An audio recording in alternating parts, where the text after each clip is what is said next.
Sound check. Hey, the best. Welcome.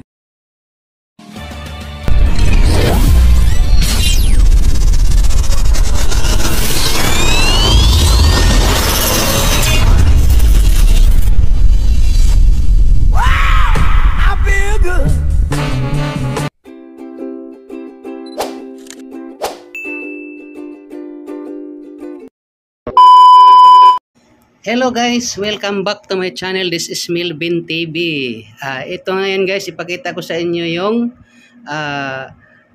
proyekto ng ating barangay kapitan sa tulong ng ating mahal na mayor, vice mayor at sa lahat ng mga city councilors. Ayan.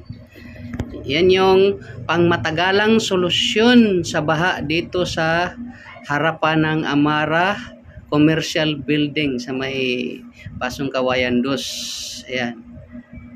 Yang area na yan guys, dati tulad kahapon, umulan, lakas ng ulan.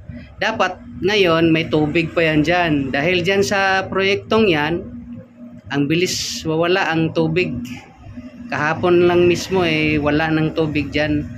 Nakita nyo sa una kong video dati dyan, parang lawa yan dyan. Yan. Yung area na yan, tingnan mo yung outlet na yan.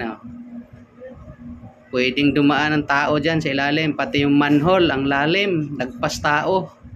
Ang lalaki ng imbornal na nilagay. Hindi katulad dati na nilagyan lang yan ng PVC dyan. Ayaw, di ma!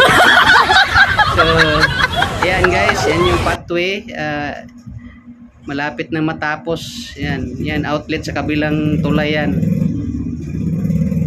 Kabilang tulay nag-uugnay sa tansa. Yan. Thank you very much guys. Bye-bye! See you on my next vlog.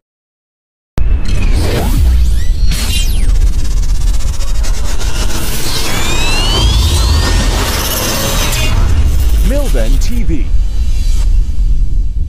Subscribe, Like. share.